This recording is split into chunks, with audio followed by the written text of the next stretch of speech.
A principios de los años 30, en el siglo XX, la Unión Soviética tendría un nuevo líder político.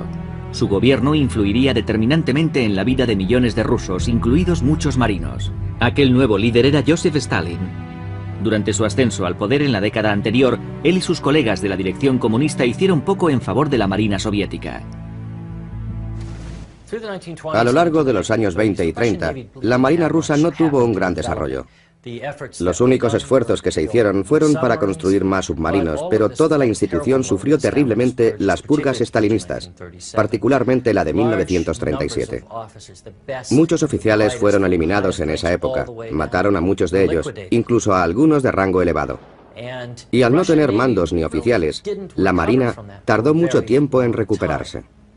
Pero justo antes de la Segunda Guerra Mundial, Stalin tuvo una especie de iluminación. Se obsesionó con la idea de poseer una gran flota oceánica y empezó a construir grandes acorazados y cruceros, el mismo tipo de barcos que estaban siendo construidos en Alemania e Inglaterra.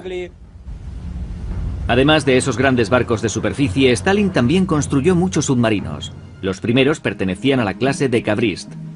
Uno de ellos, el D2 Narodvolets, se conserva todavía en el Museo de Submarinos D2 en San Petersburgo. Los submarinos Narodvolets fueron construidos de 1927 a 1931. Antes de ellos, los submarinos eran de diseño prerrevolucionario. Había submarinos de 1901 y de 1909. No eran perfectos y tenían grandes diferencias en su eficacia combativa. Esta fue la primera clase de submarinos soviéticos. Para entonces era un submarino muy moderno y eficaz. Tenía 2 tubos lanzatorpedos en el séptimo compartimento y 6 en el primero, con 14 torpedos en conjunto a bordo. Estaba muy bien armado. Cuando Alemania invadió la Unión Soviética en junio de 1941, obligándola a entrar en la Segunda Guerra Mundial, el programa de construcción de barcos de Stalin solo se había completado parcialmente. Rusia poseía una flota de superficie pequeña pero capaz, compuesta de 3 acorazados, 8 cruceros y 20 destructores. Aunque al igual que durante la Primera Guerra Mundial, las contribuciones de la Marina soviética fueron limitadas. La Segunda Guerra Mundial tuvo un carácter continental, puesto que Rusia fue invadida por tierra. Así que la flota no desempeñó un gran papel. Durante la guerra, la Armada soviética no emprendió ninguna operación de forma independiente. Sin embargo, combatió en ríos, lagos y costas, apoyando a las fuerzas de tierra. Entre las operaciones realizadas por la Marina Roja se encuentra la épica defensa de San Petersburgo, entonces llamada Leningrado, que resistió heroicamente durante 900 días al sitio de los alemanes. Las pocas fuentes de abastecimiento eran los barcos de la Marina soviética que transportaban suministros a través del lago Ladoga. Los buques de Kronstadt emplearon su potente artillería para castigar a los enemigos que trataban de tomar la ciudad. En la actualidad, a las puertas de San Petersburgo, un monumento se alza en memoria del 500.000 de personas enterradas en el cementerio de Piskarioskoye. Si no hubiera sido por los heroicos esfuerzos de la Marina Roja, habrían muerto muchas más. Las cañoneras fluviales soviéticas desempeñaron un papel fundamental en la defensa de Stalingrado durante los más de 6 meses de combates entre 1942 y 1943. La llamada Guerra Patria pobló aquellas tierras de monumentos en honor de aquellos que derramaron su sangre por Rusia, muchos de ellos pertenecientes a la Marina.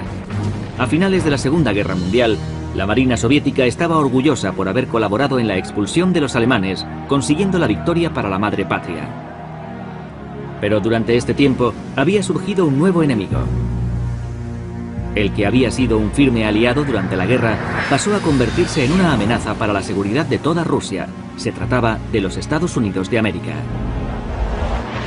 Por entonces las viejas potencias estaban en declive, incluso Gran Bretaña. Los únicos que pugnaban por la supremacía mundial eran Estados Unidos y la Unión Soviética. En los años posteriores a la guerra aumentó la tensión y el recelo entre las dos nuevas superpotencias. Un telón de acero cayó sobre Europa y el mundo se dividió en 2 bandos rivales, el capitalista y el comunista. Ambos bandos desarrollarían muy pronto armas nucleares para destruirse el uno al otro y de paso al resto de la humanidad. De este enfrentamiento surgió la Guerra Fría, y cuando la tensión era máxima entre ambos países, tanto la Marina soviética como la norteamericana mantuvieron un silencioso duelo. Octubre de 1962. A menos de 150 kilómetros de la costa norteamericana, el premier soviético Nikita Khrushchev propició la instalación de varias bases de misiles nucleares en la Cuba comunista. Inmediatamente, el presidente Kennedy ordenó un bloqueo naval a la isla y exigió que se retiraran los misiles. Sin demasiados recursos, la Armada soviética reaccionó. La situación se complicó mucho por la crisis de Cuba. 4 submarinos diésel de la Flota del Norte fueron enviados para oponerse a los norteamericanos. Pero estas unidades eran insuficientes para responder a la flota norteamericana, que tenía docenas de barcos y submarinos en la zona. Ante la determinación de Kennedy y lo comprometido de la situación, Khrushchev se vio obligado a retirar los misiles. Aquello supuso una humillación para la Unión Soviética. La impresión general es que la crisis de los misiles demostró a Khrushchev que su armada no era lo suficientemente poderosa y que los norteamericanos podían bloquear libremente la isla. No podían hacer nada al respecto. Este incidente se debió en parte a la política militar que Khrushchev adoptó cuando llegó al poder en 1953 tras la muerte de Stalin. Su política al principio no favoreció a la Marina soviética. Khrushchev quería estar a la altura de los Estados Unidos, como Stalin, pero creía que debía desarrollar primero el armamento nuclear y disponer de un enorme arsenal de ese tipo. Para ello decidió recortar los proyectos navales. En 1956 detuvo la construcción de los grandes buques de superficie.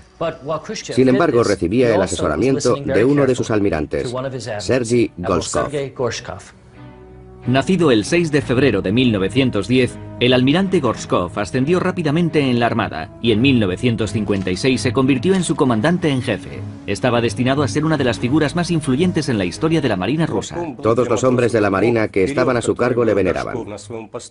Durante el periodo en que Gorshkov fue comandante en jefe de la Armada soviética, intervino activamente en la creación de la flota nuclear.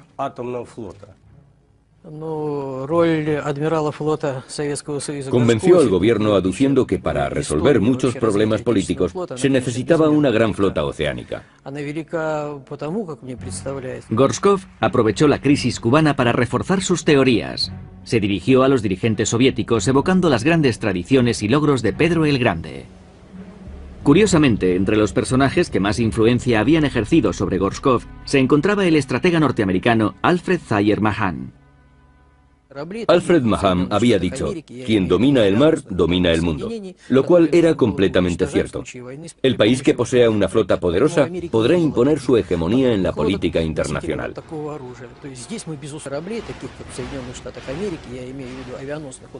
Gorshkov conocía las teorías de Mahan y pudo ponerlas en práctica.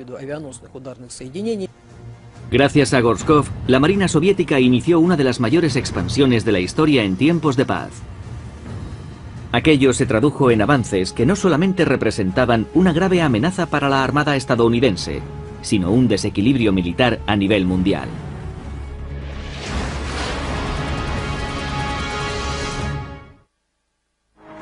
En toda la historia de Rusia nunca se construyeron barcos tan rápidamente como durante aquel periodo a principios de los años 60. El almirante Gorshkov estaba decidido a construir una flota que pudiera enfrentarse a la Marina norteamericana por el dominio del mar. La carrera armamentística naval comenzó prácticamente con la Guerra Fría. En 1965 la flota soviética contaba con más de 3.000 barcos, convirtiéndose en la mayor del mundo. La estadounidense pasó a ser la segunda con 2.900 navíos. Sin embargo, existía una clase de buque que no estaba incluido en el programa naval de Gorshkov, el portaaviones.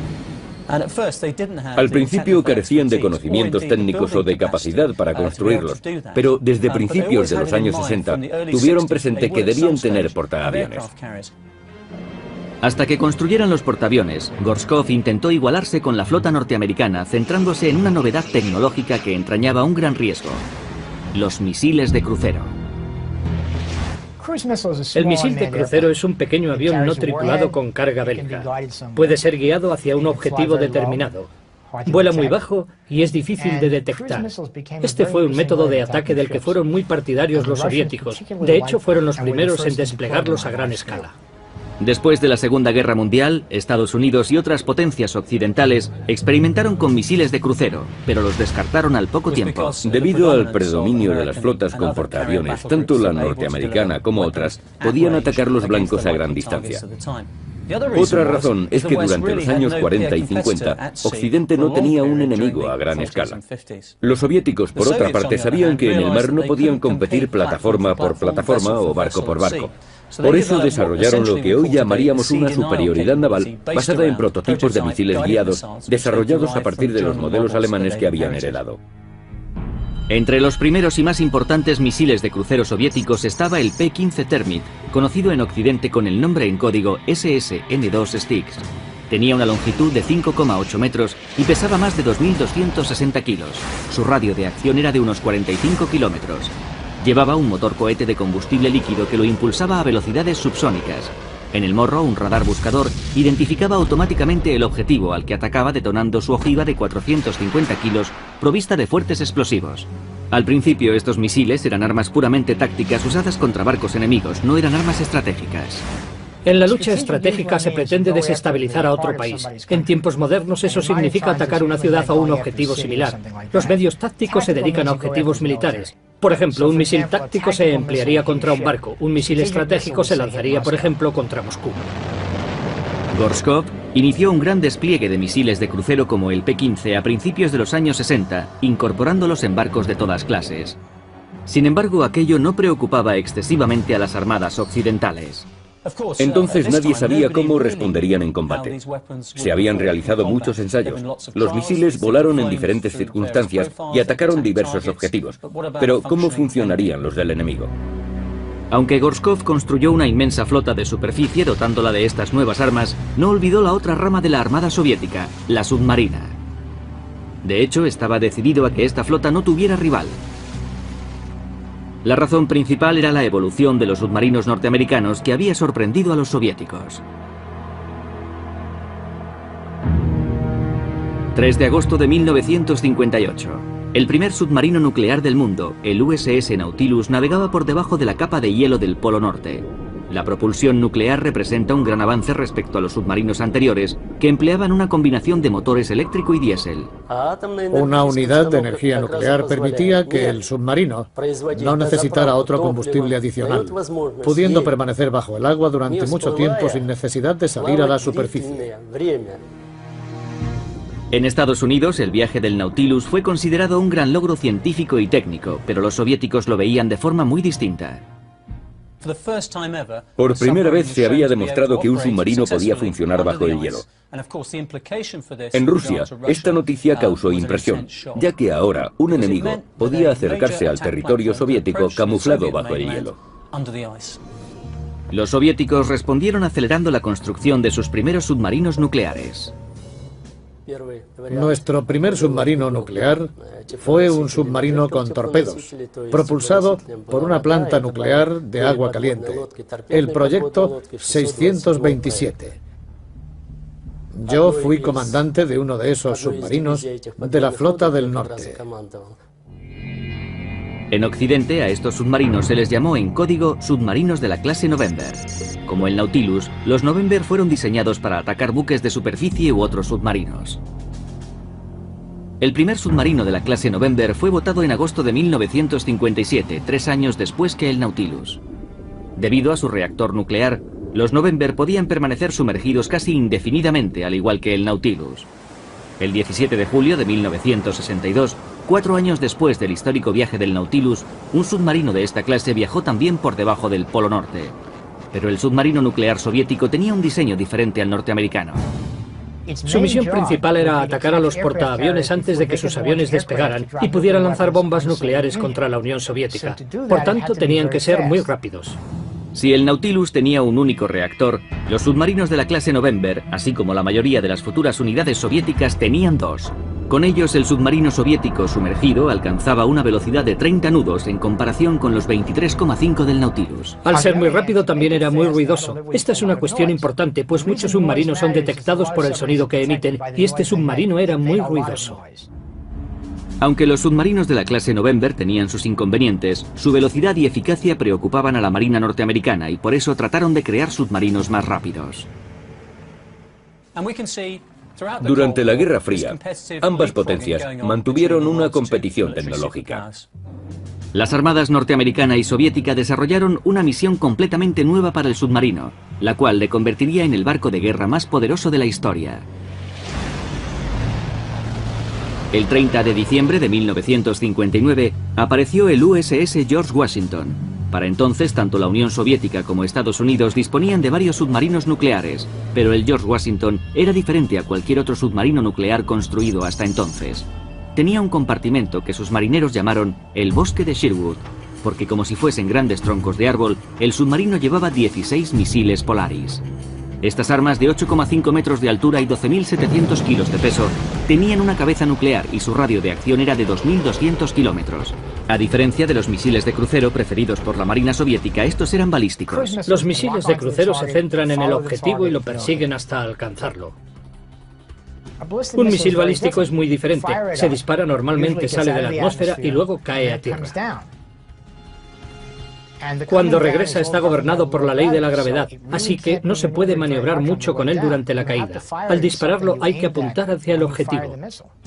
El George Washington y los que le siguieron constituían un nuevo tipo de submarinos a los que se conoció como boomers. Se les llamaba así porque cuando disparaban los misiles, estos hacían boom, así de sencillo. Formó parte del vocabulario de la Guerra Fría. Los George Washington llevaban suficiente armamento nuclear como para destruir varias ciudades. Estados Unidos había dado un gran paso en la carrera armamentística de la Guerra Fría. Por primera vez, el territorio soviético era vulnerable a un bombardeo nuclear procedente del mar. Representó un inmenso desafío para el almirante Gorshkov y la Marina Roja, un gran reto que debían encarar. Como resultado surgió uno de los submarinos más devastadores que jamás se hayan concebido.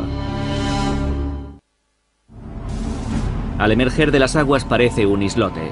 El submarino balístico ruso de la clase Tifón es con diferencia el submarino más grande que se ha construido.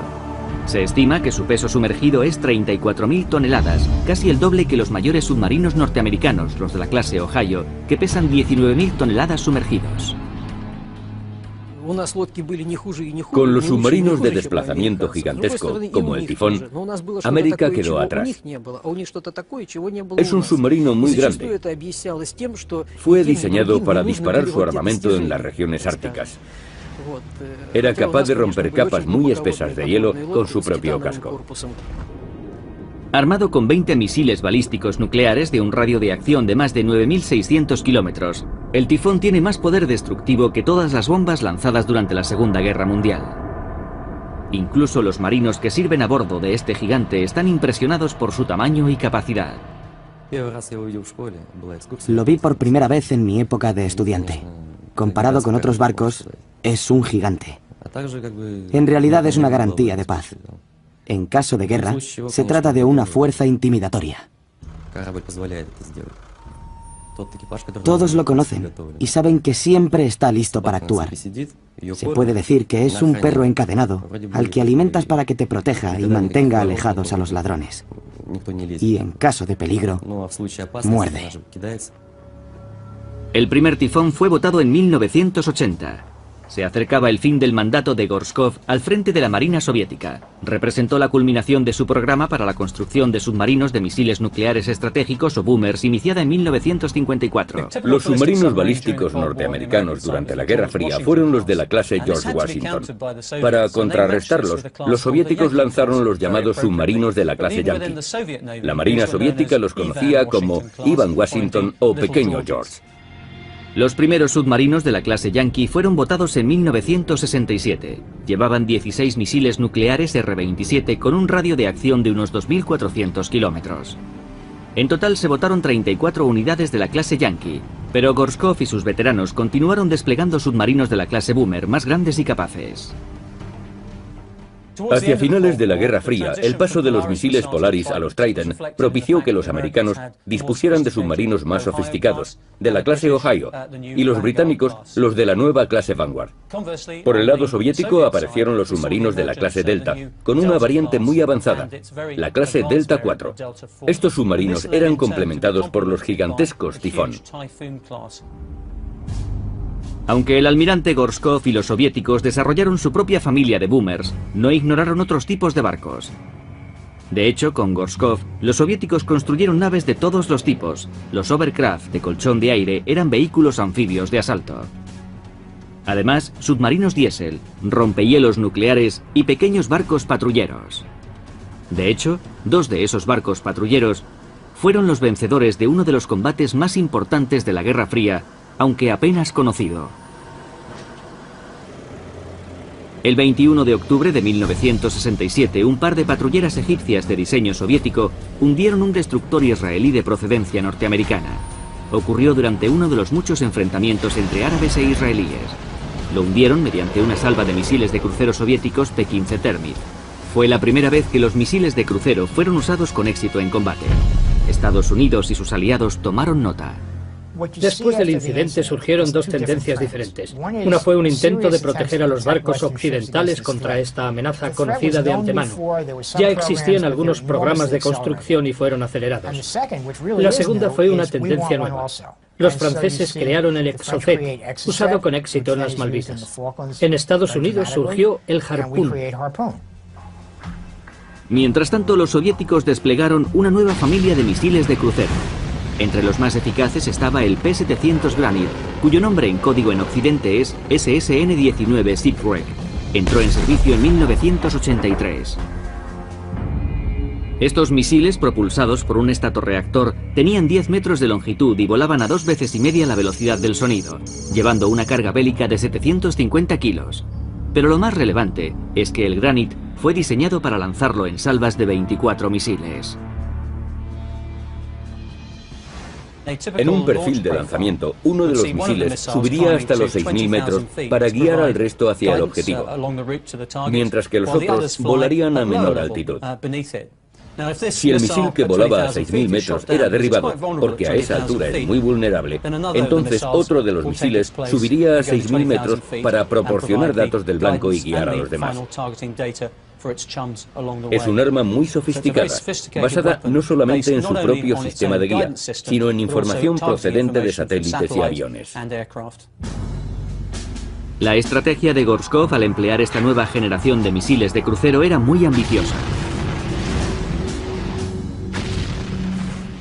Gorshkov supo que la Marina de Estados Unidos estaba estudiando cómo derribar esos misiles cuando se acercaran. También sabía que, independientemente de las medidas al respecto, estas tendrían algunas limitaciones. Si caían suficientes misiles desde muchas direcciones diferentes, existiría la posibilidad de que se saturara el sistema defensivo. Por eso construyó no solo muchos misiles, sino también muchas plataformas de misiles. Disponía de submarinos, buques de superficie y aviones, y demostró que estaban muy bien coordinados en un ejército que se llamó Okean y que nos causó una profunda impresión. Ante la nueva amenaza, Estados Unidos debía desarrollar un nuevo sistema defensivo. Lo hicieron de 2 maneras. En primer lugar, desarrollaron un avión mucho más sofisticado y poderoso para contrarrestar aquella fuerza. Y en segundo lugar, crearon un sistema aéreo defensivo integrado. Este sistema altamente computerizado se denominó Aegis y era un sistema de defensa aérea por radar. Este sistema fue incorporado en los destructores de la clase Arleigh Burke y en los cruceros de la clase Ticonderoga. Estos barcos disponen de una red muy poderosa de radares en fase y de misiles que pueden alcanzar a los misiles enemigos a una gran distancia y a baja altura. Este conjunto integrado de contramedidas puede ocuparse simultáneamente de un gran número de misiles, contrarrestando la ventaja de los sistemas soviéticos que atacan desde múltiples direcciones. Pero para vencer esas nuevas defensas occidentales, Gorshkov y la Marina soviética tenían una táctica secreta. No todos los misiles de crucero eran lanzados desde buques de superficie.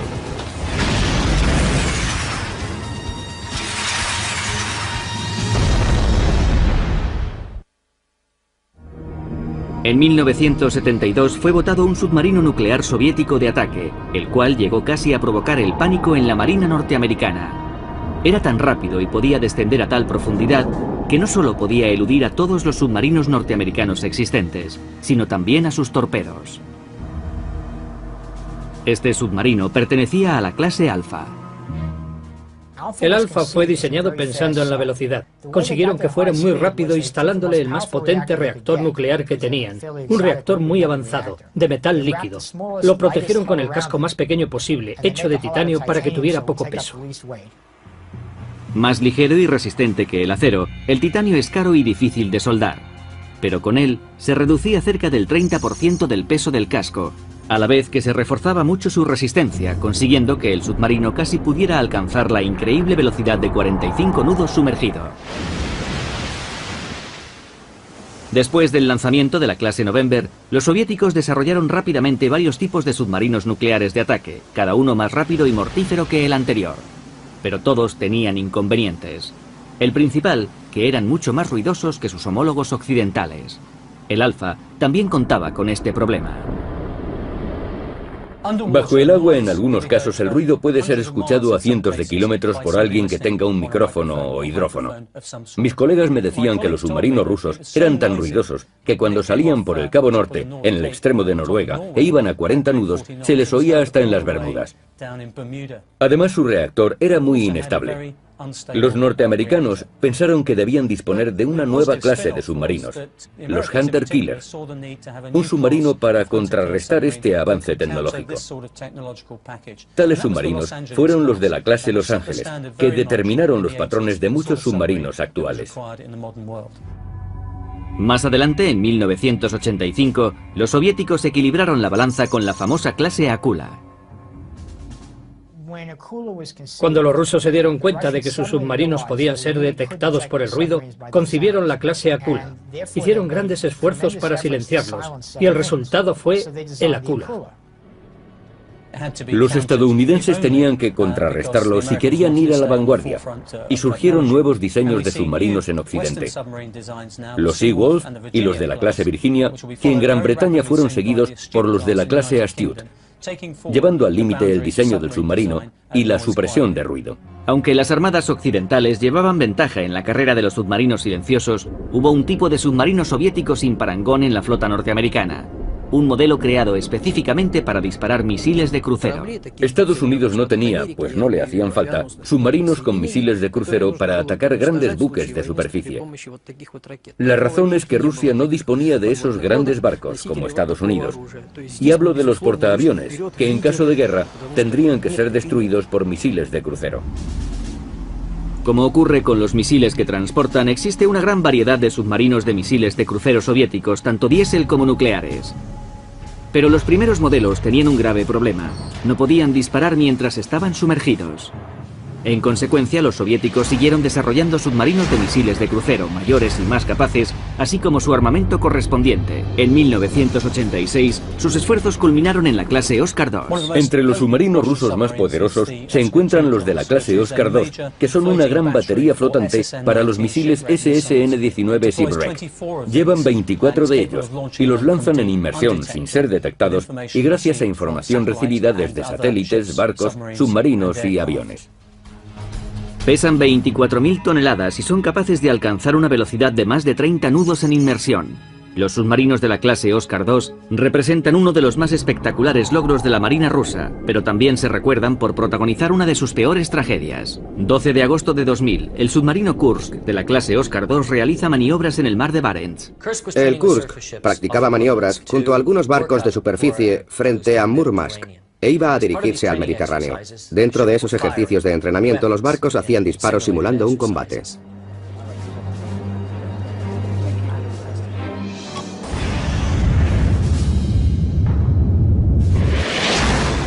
Nueve años antes, en diciembre de 1991, la poderosa flota de la Unión Soviética se disolvía a causa del hundimiento económico y la crisis política. La Guerra Fría había terminado y la Marina soviética volvía a ser la Marina rusa. La confusión y la escasez de presupuesto, junto con la transición hacia un nuevo gobierno, tuvieron una fuerte repercusión en la flota.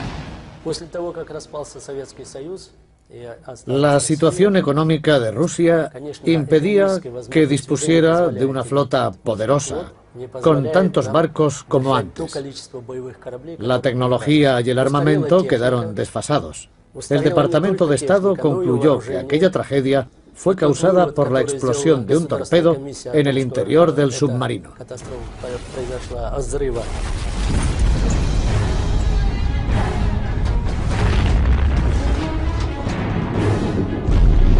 La primera explosión hizo detonar otros torpedos y una onda de alta presión extendió el fuego por los compartimentos delanteros del Kursk.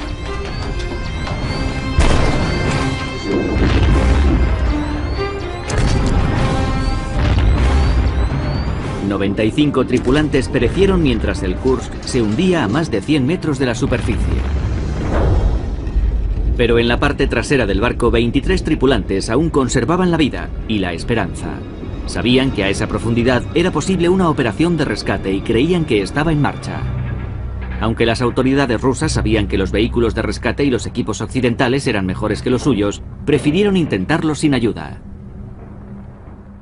Debido al mal tiempo y a las limitaciones tecnológicas de sus equipos, cuando pidieron ayuda resultó demasiado tarde. Creo que el orgullo nacional tuvo algo que ver. No querían solicitar la ayuda de sus antiguos enemigos de la OTAN, Estados Unidos y Gran Bretaña. Creo que también querían guardar los secretos del modelo Oscar. Todo aquello contribuyó al retraso. Mientras tanto, los pocos supervivientes del Kursk esperaban y esperaban. En una nota escrita, Dmitry Kolesnikov, alférez de fragata de 27 años, relató la tragedia. Aunque la nota no fue publicada, se han conocido algunos párrafos. Todo el personal de las secciones 6, 7 y 8 se ha pasado a la 9. En total somos 23 personas. Tomamos esta decisión debido al accidente. No podemos salir a la superficie. Estoy escribiendo a oscuras. Continuaron luchando después de que el Kursk se hundiera. Al principio con luz, más tarde, conforme aumentaba la presión, en una oscuridad total. Finalmente murieron. En la ciudad de Zapatnaya Lisa, en el mar de Barents, donde tenía su base el submarino, se erigió un monumento en memoria de los 118 marineros que perdieron la vida a bordo del Kursk. Pero el monumento principal se encuentra en el cementerio de Serafomovsky, en San Petersburgo, puerto principal de la Marina de Pedro el Grande. Aquí fueron enterrados el capitán del Kursk y 31 tripulantes. Finalmente se recuperaron 94 cadáveres del naufragio. El resto están enterrados en otros lugares de Rusia. El hundimiento del Kursk supuso un golpe muy duro para la Marina rusa, y no solo para ella, sino para toda la nación. Como submarinista comprendo perfectamente lo que debieron sentir los tripulantes del submarino y también sus familias. ¿Pudo evitarse este accidente? La realidad es que siempre existieron y existirán catástrofes. Algunas son causadas por personas y otras simplemente por la fatalidad. Creo que la tragedia del Kursk no fue debida ni a su tripulación ni a la flota del norte. No obstante, al igual que la crisis de los misiles cubanos fue un incentivo para el progreso de la Marina soviética, el trágico accidente del Kursk tuvo consecuencias similares dentro de la Marina rusa. Este accidente nos hizo ser conscientes de los numerosos problemas de nuestra armada. Por decirlo de algún modo, si todo el país estaba en crisis, la flota no puede vivir en un oasis de prosperidad.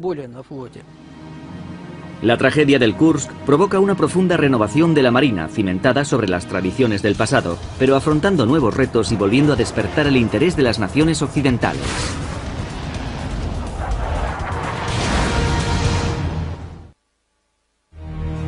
Uno de los navíos que mejor representa los esfuerzos de la Marina rusa para modernizar su flota en el siglo XXI es el crucero Pedro el Grande. En activo desde 1998, desplaza 27.000 toneladas. Junto con su gemelo son los mayores cruceros del mundo. En Occidente, algunos los denominan cruceros de batalla. Fueron diseñados por el almirante Gorshkov para proyectar el poderío soviético por los mares de todo el mundo. Si nos fijamos en el barco, está armado con un conjunto formidable de sistemas integrados de misiles. Con ellos puede atacar a otros buques de superficie desde una distancia de 350 millas náuticas, usando misiles SSN-19 Shipwreck. Lleva además complejos sistemas antiaéreos y antimisiles. Quienes han navegado y gobernado este buque están muy satisfechos de él y de lo que representa. Tuvo un padre, un creador, y este es el fruto. El crucero que lleva su nombre, Pedro el Grande, el buque insignia de la Flota del Norte. El nombre del barco revela nuestra admiración hacia Pedro y sus conquistas. El barco fue diseñado, entre otras funciones, para formar parte de un grupo de combate con portaaviones. Uno de los últimos retos del almirante Gorshkov fue dotar a la Marina rusa de portaaviones, el primero de los cuales fue votado en 1985. Soy comandante de una flotilla de barcos que incluye el portaaviones en el que estamos y los buques que nos acompañan. El barco está armado con el mismo armamento que el resto de la flota. He tenido la suerte de servir desde hace más de 10 años en este barco y tuve el honor de capitanear 3 de ellos. Anteriormente serví en otros barcos, pero de este guardo recuerdos imborrables. Funciona maravillosamente en alta mar. Incluso durante las tormentas es posible hacer uso de su armamento y los aviones pueden operar. Es un barco enorme con una tripulación maravillosa. Quizás haya pasado aquí mis mejores años de servicio. La construcción de portaaviones fue un gran paso para la Marina soviética. El programa ya había sido iniciado antes de que el almirante Gorshkov se retirara en 1985. De alguna manera, representa el mayor logro de su carrera. El almirante dejó una huella imborrable en la historia de la Marina rusa. Sergei Georgievich Gorshkov fue comandante en jefe de la Armada de la Unión Soviética durante más de 30 años. Muchas armadas extranjeras, incluyendo la norteamericana, nos envidian por haber tenido el mismo comandante en jefe durante tanto tiempo. Su contribución ha sido valiosísima y notable. Cuando yo era teniente, tuve la suerte de conocerlo en persona. Gorshkov fue un auténtico estratega naval. El objetivo de la estrategia naval, quien quiera que la emplee, es primero explicar al personal de tierra por qué el mar es tan importante. Él empleó toda su energía en hacerlo y tuvo éxito. También tuvo la suerte de llegar al cargo en un momento en que Rusia disponía de mucho dinero para la defensa, y él lo empleó sabiamente. El inmenso coste de los proyectos y el colapso de la Unión Soviética cortó en seco el programa de construcción de portaaviones. Pero aunque la Marina rusa sea hoy tan solo una sombra de lo que fue, todavía conserva un poderío inmenso. De hecho, estos 3 buques, los cruceros Mariscal Ustinov, Pedro el Grande y el portaaviones Kuznetsov, probablemente sean 3 de los más poderosos navíos de superficie del mundo, exceptuando a los portaaviones nucleares de la Marina norteamericana. La Marina rusa, en la actualidad, tiene potencial para volver a la grandeza del pasado, pero también para desaparecer. Hoy en día aún nos preguntamos qué habría ocurrido si barcos como estos se hubieran enfrentado en combate a los buques occidentales. Creo que ambos bandos habrían sufrido grandes pérdidas. Sin embargo, debido a la posición geoestratégica de Rusia, a su ubicación territorial, la OTAN habría podido enviar una flota antes de que el despliegue ruso fuera efectivo. Si por el contrario los rusos hubieran podido enviar sus submarinos nucleares al Atlántico, contando con el apoyo que Gorshkov pretendía, la cuestión podría haber sido diferente. A pesar de incidentes como la pérdida del Kursk, la Marina rusa es todavía motivo de orgullo nacional. A pesar de la caída de la Unión Soviética, de los viejos buques que se ven anclados en los muelles y de la escasa moral de los marineros, la Marina rusa aún tiene futuro. Ese futuro está en manos de los jóvenes cadetes que ahora estudian en las academias y que, como sus antepasados desde hace 300 años, se convertirán en oficiales ante los mismos estamentos. A pesar de las dificultades y restricciones, los miembros de esta fuerza, jóvenes y mayores, permanecen unidos y confían firmemente en su cometido y en el futuro de la Marina. Rusia sigue siendo un gran imperio naval, con unas fronteras marítimas en expansión y con intereses transoceánicos. Para satisfacer esos intereses se necesita una flota poderosa. Los barcos rusos que hoy navegan por los océanos son magníficos ejemplos del progreso de la ingeniería naval. El personal que navega en ellos se siente muy orgulloso de su función. Después de todas las experiencias de mi vida, buenas y malas, estoy contento de servir en la Marina. Estudiar y servir en la Armada no ha sido una carga, sino todo lo contrario. Siempre me he sentido orgulloso de mi uniforme. Estos hombres y los barcos en los que navegan son herederos de una tradición naval que se encuentra entre las más antiguas del mundo. Gracias al genio y voluntad de Pedro el Grande, Rusia se convirtió en una nación avanzada y próspera. Sus sucesores crearon y mantuvieron una marina propia de una gran potencia mundial y en la actualidad aún sigue siendo muy poderosa.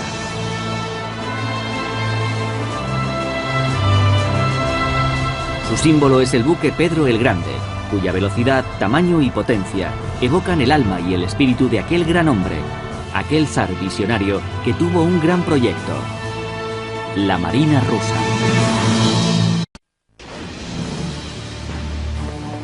La Marina rusa, una flota compuesta por casi 100 naves entre barcos y submarinos. A pesar de la desintegración de la Unión Soviética, hoy sigue siendo considerada como una de las fuerzas navales más poderosas. Actualmente la Marina rusa está dominada por su fuerza de submarinos. Con una tradición naval de más de 3 siglos, la Marina rusa fue el resultado de la visión de un hombre, el zar Pedro el Grande. Destacó en matemáticas, geometría y construcción naval. No solo creó una flota organizada, sino que diseñó la ingeniería de los buques. Construida en una nación continental sin apenas experiencia marinera, su armada creció hasta convertirse en una potencia de alta mar, equiparándose a las mejores del mundo en menos de una generación. 250 años más tarde, durante la década de 1980, el legendario almirante soviético Sergei Gorshkov la transformó en una fuerza naval de más de 3.000 barcos. Tuvo un papel clave en la creación de la flota atómica. Esta flota compitió con la Marina norteamericana durante el casi medio siglo que duró la Guerra Fría, una época dominada por la amenaza nuclear. En la actualidad, la Marina rusa lucha contra adversarios diferentes, el bajo presupuesto y la escasez de recursos. La Marina rusa actual se encuentra en una situación dramática. Sin embargo, sigue siendo una poderosa fuerza naval digna de orgullo, con suficientes barcos y armamentos para responder a cualquier flota o nación que ose atacarla.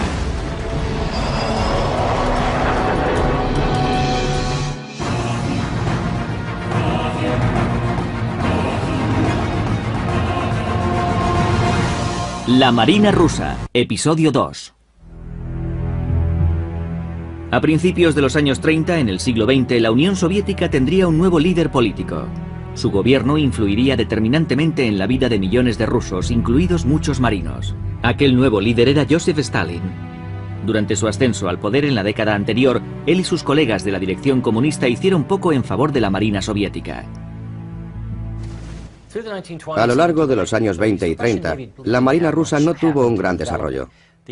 Los únicos esfuerzos que se hicieron fueron para construir más submarinos, pero toda la institución sufrió terriblemente las purgas estalinistas, particularmente la de 1937. Muchos oficiales fueron eliminados en esa época, mataron a muchos de ellos, incluso a algunos de rango elevado.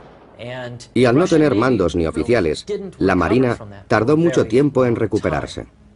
Pero justo antes de la Segunda Guerra Mundial, Stalin tuvo una especie de iluminación. Se obsesionó con la idea de poseer una gran flota oceánica y empezó a construir grandes acorazados y cruceros, el mismo tipo de barcos que estaban siendo construidos en Alemania e Inglaterra. Además de esos grandes barcos de superficie, Stalin también construyó muchos submarinos. Los primeros pertenecían a la clase de Kabrist. Uno de ellos, el D2 Narodvolets, se conserva todavía en el Museo de Submarinos D2 en San Petersburgo. Los submarinos Narodvolets fueron construidos de 1927 a 1931. Antes de ellos, los submarinos eran de diseño prerrevolucionario. Había submarinos de 1901 y de 1909. No eran perfectos y tenían grandes diferencias en su eficacia combativa. Esta fue la primera clase de submarinos soviéticos. Para entonces era un submarino muy moderno y eficaz. Tenía 2 tubos lanzatorpedos en el 7º compartimento y 6 en el primero, con 14 torpedos en conjunto a bordo. Estaba muy bien armado. Cuando Alemania invadió la Unión Soviética en junio de 1941, obligándola a entrar en la Segunda Guerra Mundial, el programa de construcción de barcos de Stalin solo se había completado parcialmente. Rusia poseía una flota de superficie pequeña pero capaz, compuesta de 3 acorazados, 8 cruceros y 20 destructores. Aunque al igual que durante la Primera Guerra Mundial, las contribuciones de la Marina soviética fueron limitadas. La Segunda Guerra Mundial tuvo un carácter continental, puesto que Rusia fue invadida por tierra. Así que la flota no desempeñó un gran papel. Durante la guerra, la Armada soviética no emprendió ninguna operación de forma independiente. Sin embargo, combatió en ríos, lagos y costas, apoyando a las fuerzas de tierra. Entre las operaciones realizadas por la Marina Roja se encuentra la épica defensa de San Petersburgo, entonces llamada Leningrado, que resistió heroicamente durante 900 días al sitio de los alemanes. Las pocas fuentes de abastecimiento eran los barcos de la Marina soviética que transportaban suministros a través del lago Ladoga. Los buques de Kronstadt emplearon su potente artillería para castigar a los enemigos que trataban de tomar la ciudad. En la actualidad, a las puertas de San Petersburgo, un monumento se alza en memoria del 500.000 de personas enterradas en el cementerio de Piskarioskoye. Si no hubiera sido por los heroicos esfuerzos de la Marina Roja, habrían muerto muchas más. Las cañoneras fluviales soviéticas desempeñaron un papel fundamental en la defensa de Stalingrado durante los más de 6 meses de combates entre 1942 y 1943. La llamada Guerra Patria pobló aquellas tierras de monumentos en honor de aquellos que derramaron su sangre por Rusia, muchos de ellos pertenecientes a la Marina. A finales de la Segunda Guerra Mundial, la Marina soviética estaba orgullosa por haber colaborado en la expulsión de los alemanes, consiguiendo la victoria para la madre patria. Pero durante este tiempo había surgido un nuevo enemigo. El que había sido un firme aliado durante la guerra pasó a convertirse en una amenaza para la seguridad de toda Rusia. Se trataba de los Estados Unidos de América. Por entonces las viejas potencias estaban en declive, incluso Gran Bretaña. Los únicos que pugnaban por la supremacía mundial eran Estados Unidos y la Unión Soviética. En los años posteriores a la guerra aumentó la tensión y el recelo entre las dos nuevas superpotencias. Un telón de acero cayó sobre Europa y el mundo se dividió en 2 bandos rivales, el capitalista y el comunista. Ambos bandos desarrollarían muy pronto armas nucleares para destruirse el uno al otro y de paso al resto de la humanidad. De este enfrentamiento surgió la Guerra Fría, y cuando la tensión era máxima entre ambos países, tanto la Marina soviética como la norteamericana mantuvieron un silencioso duelo. Octubre de 1962. A menos de 150 kilómetros de la costa norteamericana, el premier soviético Nikita Khrushchev propició la instalación de varias bases de misiles nucleares en la Cuba comunista. Inmediatamente, el presidente Kennedy ordenó un bloqueo naval a la isla y exigió que se retiraran los misiles. Sin demasiados recursos, la Armada soviética reaccionó. La situación se complicó mucho por la crisis de Cuba. 4 submarinos diésel de la Flota del Norte fueron enviados para oponerse a los norteamericanos. Pero estas unidades eran insuficientes para responder a la flota norteamericana que tenía docenas de barcos y submarinos en la zona. Ante la determinación de Kennedy y lo comprometido de la situación, Khrushchev se vio obligado a retirar los misiles. Aquello supuso una humillación para la Unión Soviética. La impresión general es que la crisis de los misiles demostró a Khrushchev que su armada no era lo suficientemente poderosa y que los norteamericanos podían bloquear libremente la isla. No podían hacer nada al respecto. Este incidente se debió en parte a la política militar que Khrushchev adoptó cuando llegó al poder en 1953 tras la muerte de Stalin. Su política al principio no favoreció a la Marina soviética. Khrushchev quería estar a la altura de los Estados Unidos, como Stalin, pero creía que debía desarrollar primero el armamento nuclear y disponer de un enorme arsenal de ese tipo. Para ello decidió recortar los proyectos navales. En 1956 detuvo la construcción de los grandes buques de superficie. Sin embargo, recibía el asesoramiento de uno de sus almirantes, Sergei Gorshkov. Nacido el 6 de febrero de 1910, el almirante Gorshkov ascendió rápidamente en la Armada y en 1956 se convirtió en su comandante en jefe. Estaba destinado a ser una de las figuras más influyentes en la historia de la Marina rusa. Todos los hombres de la Marina que estaban a su cargo le veneraban. Durante el periodo en que Gorshkov fue comandante en jefe de la Armada Soviética, intervino activamente en la creación de la flota nuclear.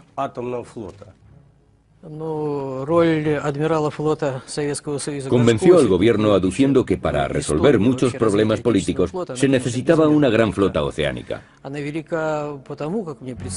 Gorshkov aprovechó la crisis cubana para reforzar sus teorías. Se dirigió a los dirigentes soviéticos evocando las grandes tradiciones y logros de Pedro el Grande. Curiosamente, entre los personajes que más influencia habían ejercido sobre Gorshkov se encontraba el estratega norteamericano Alfred Thayer Mahan. Alfred Mahan había dicho, quien domina el mar, domina el mundo, lo cual era completamente cierto. El país que posea una flota poderosa podrá imponer su hegemonía en la política internacional.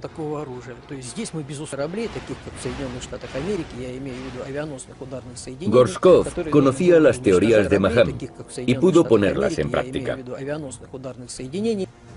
Gracias a Gorshkov, la Marina soviética inició una de las mayores expansiones de la historia en tiempos de paz. Aquello se tradujo en avances que no solamente representaban una grave amenaza para la Armada estadounidense, sino un desequilibrio militar a nivel mundial.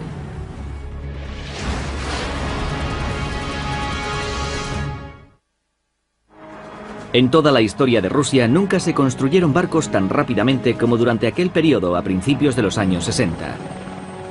El almirante Gorshkov estaba decidido a construir una flota que pudiera enfrentarse a la Marina norteamericana por el dominio del mar.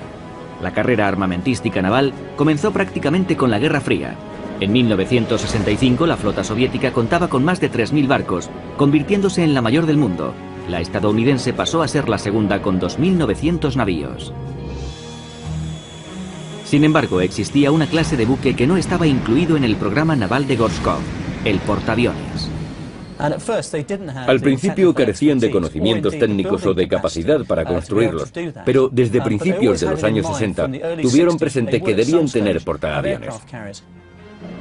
Hasta que construyeran los portaaviones, Gorshkov intentó igualarse con la flota norteamericana, centrándose en una novedad tecnológica que entrañaba un gran riesgo: los misiles de crucero. El misil de crucero es un pequeño avión no tripulado con carga bélica.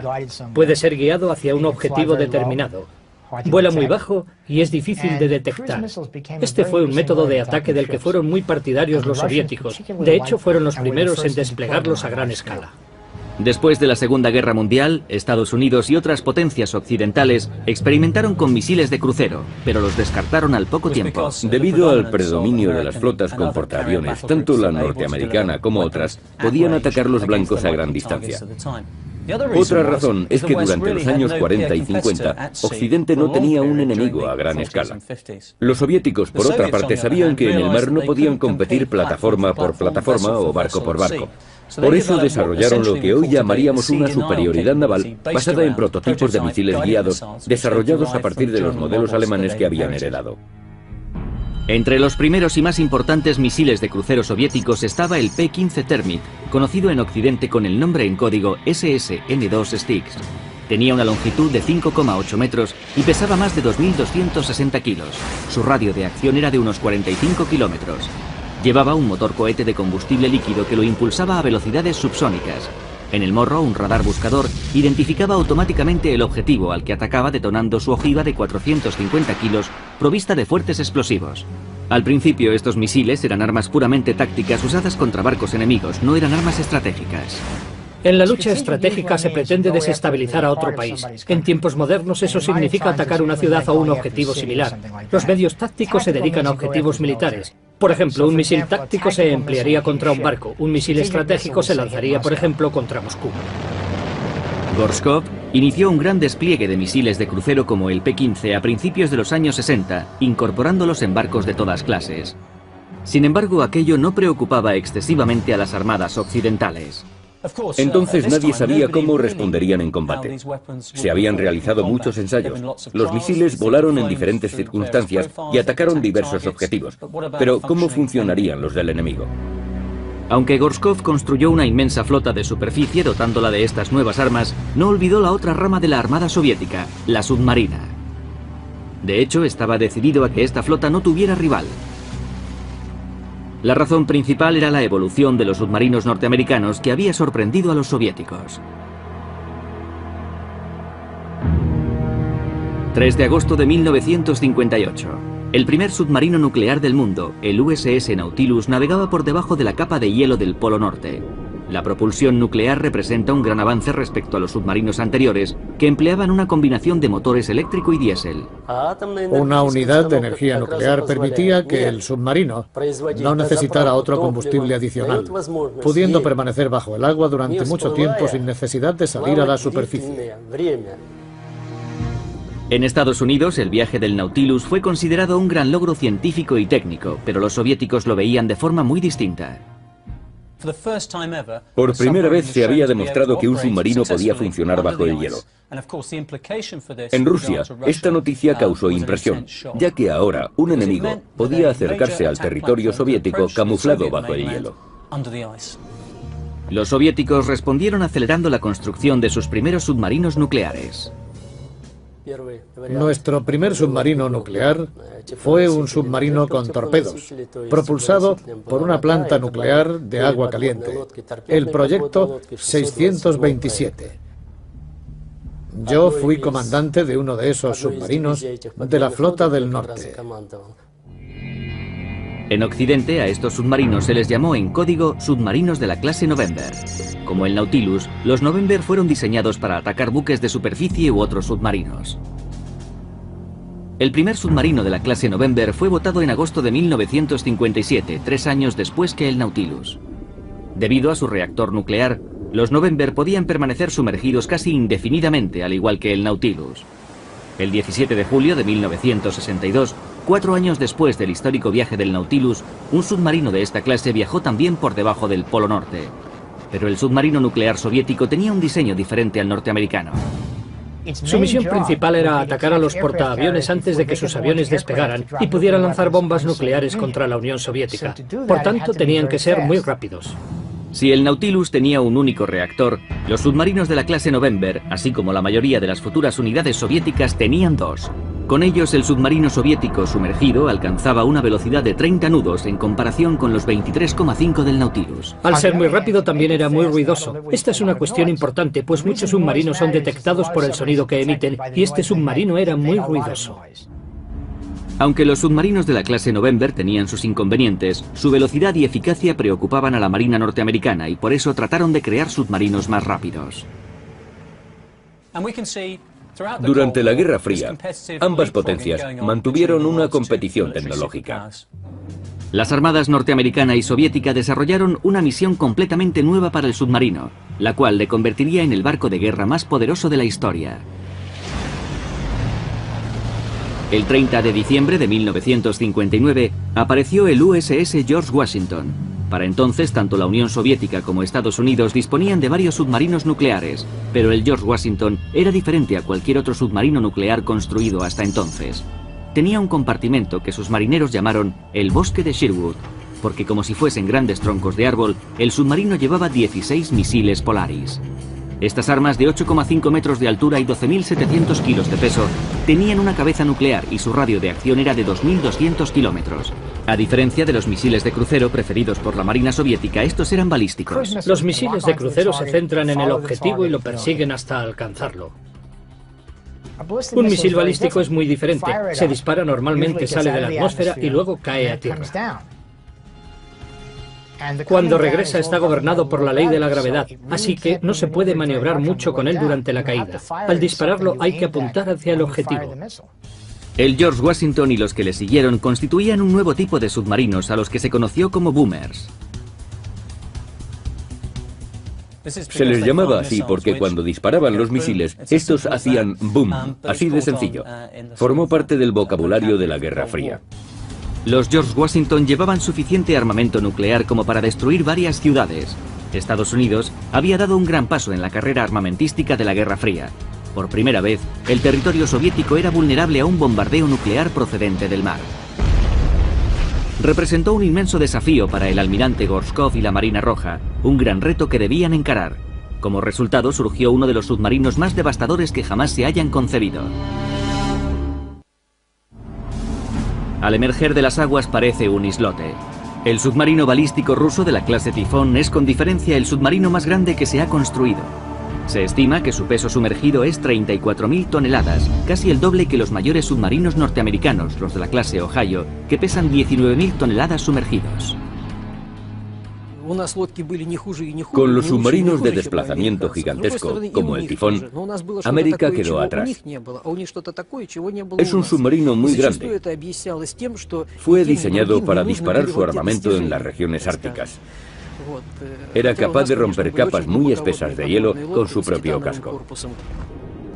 Armado con 20 misiles balísticos nucleares de un radio de acción de más de 9.600 kilómetros, el Tifón tiene más poder destructivo que todas las bombas lanzadas durante la Segunda Guerra Mundial. Incluso los marinos que sirven a bordo de este gigante están impresionados por su tamaño y capacidad. Lo vi por primera vez en mi época de estudiante. Comparado con otros barcos, es un gigante. En realidad es una garantía de paz. En caso de guerra, se trata de una fuerza intimidatoria. Todos lo conocen y saben que siempre está listo para actuar. Se puede decir que es un perro encadenado al que alimentas para que te proteja y mantenga alejados a los ladrones. Y en caso de peligro, muerde. El primer Tifón fue votado en 1980. Se acercaba el fin del mandato de Gorshkov al frente de la Marina Soviética. Representó la culminación de su programa para la construcción de submarinos de misiles nucleares estratégicos o boomers, iniciada en 1954. Los submarinos balísticos norteamericanos durante la Guerra Fría fueron los de la clase George Washington. Para contrarrestarlos, los soviéticos lanzaron los llamados submarinos de la clase Yankee. La Marina Soviética los conocía como Ivan Washington o Pequeño George. Los primeros submarinos de la clase Yankee fueron votados en 1967. Llevaban 16 misiles nucleares R-27 con un radio de acción de unos 2.400 kilómetros.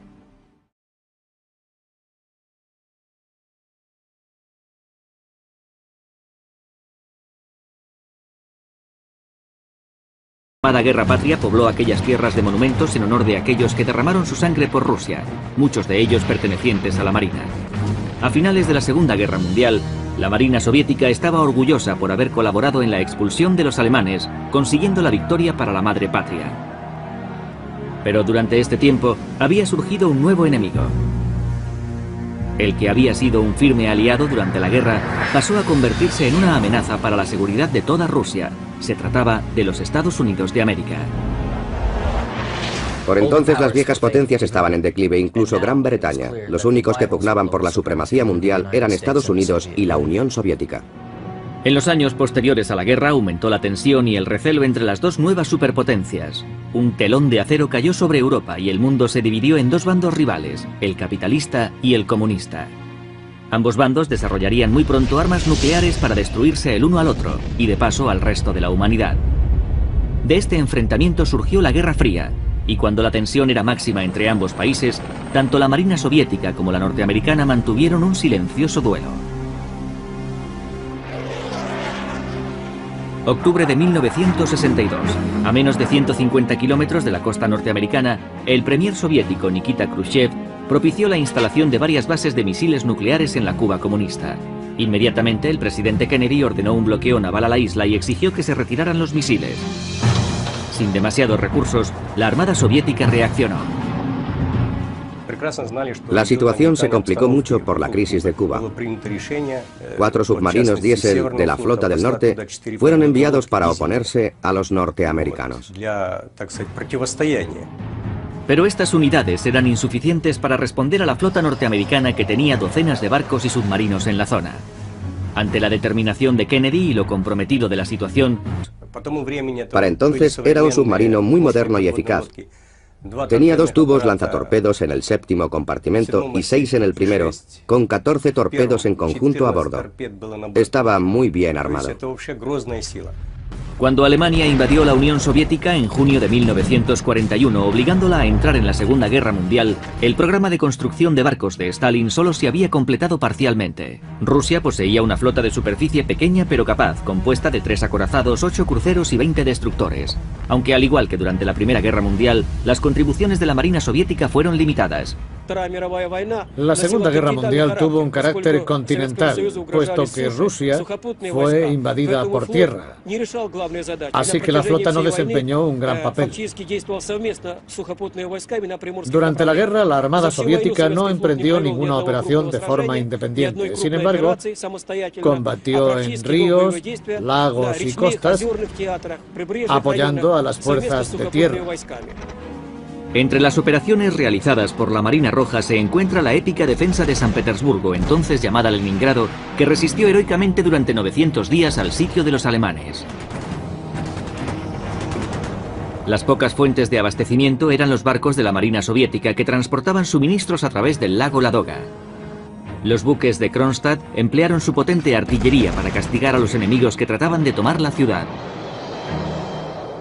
En la actualidad, a las puertas de San Petersburgo, un monumento se alza en memoria del 500.000 de personas enterradas en el cementerio de Piskarioskoye. Si no hubiera sido por los heroicos esfuerzos de la Marina Roja, habrían muerto muchas más. Las cañoneras fluviales soviéticas desempeñaron un papel fundamental en la defensa de Stalingrado durante los más de 6 meses de combates entre 1942 y 1943. Alfred Maham había dicho, quien domina el mar, domina el mundo, lo cual era completamente cierto. El país que posea una flota poderosa podrá imponer su hegemonía en la política internacional.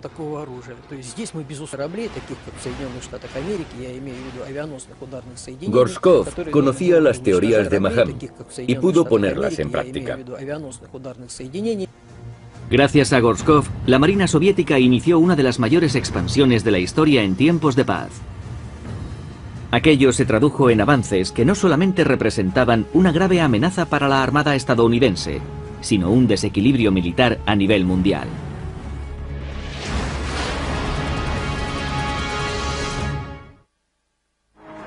En toda la historia de Rusia nunca se construyeron barcos tan rápidamente como durante aquel periodo a principios de los años 60. El almirante Gorshkov estaba decidido a construir una flota que pudiera enfrentarse a la Marina norteamericana por el dominio del mar. La carrera armamentística naval comenzó prácticamente con la Guerra Fría. En 1965 la flota soviética contaba con más de 3.000 barcos, convirtiéndose en la mayor del mundo. La estadounidense pasó a ser la segunda con 2.900 navíos. Sin embargo, existía una clase de buque que no estaba incluido en el programa naval de Gorshkov, el portaaviones. Al principio carecían de conocimientos técnicos o de capacidad para construirlos, pero desde principios de los años 60 tuvieron presente que debían tener portaaviones. Hasta que construyeran los portaaviones, Gorshkov intentó igualarse con la flota norteamericana, centrándose en una novedad tecnológica que entrañaba un gran riesgo: los misiles de crucero. El misil de crucero es un pequeño avión no tripulado con carga bélica. Puede ser guiado hacia un objetivo determinado. Vuela muy bajo y es difícil de...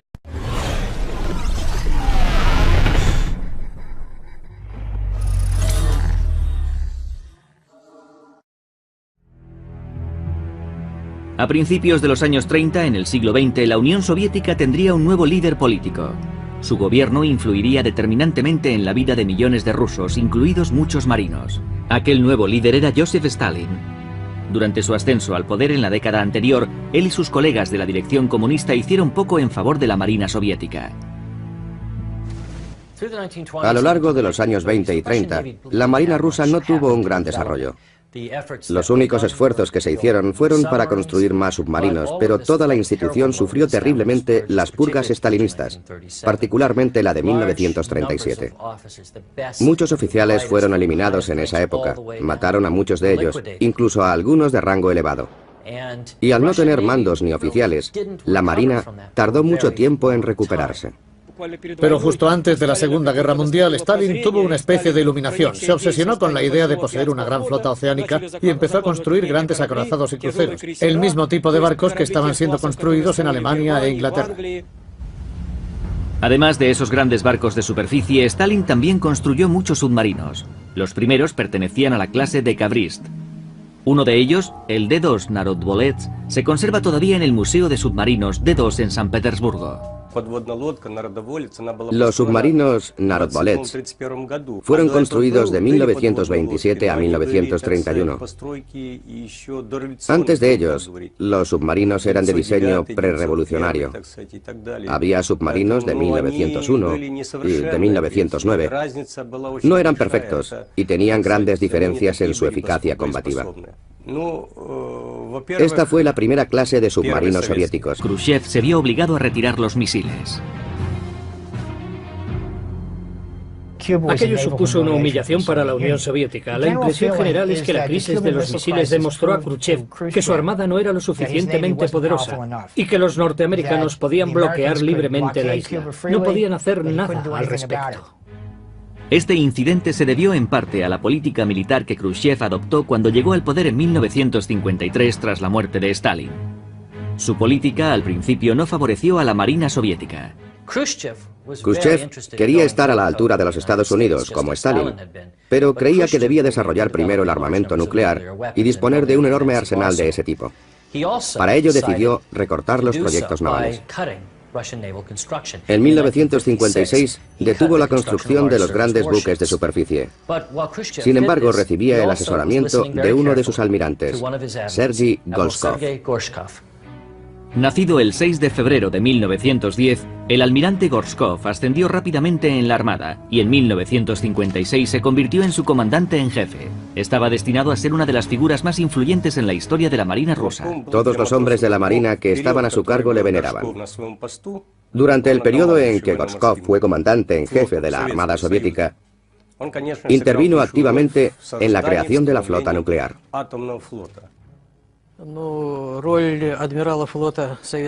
Convenció al gobierno aduciendo que para resolver muchos problemas políticos se necesitaba una gran flota oceánica.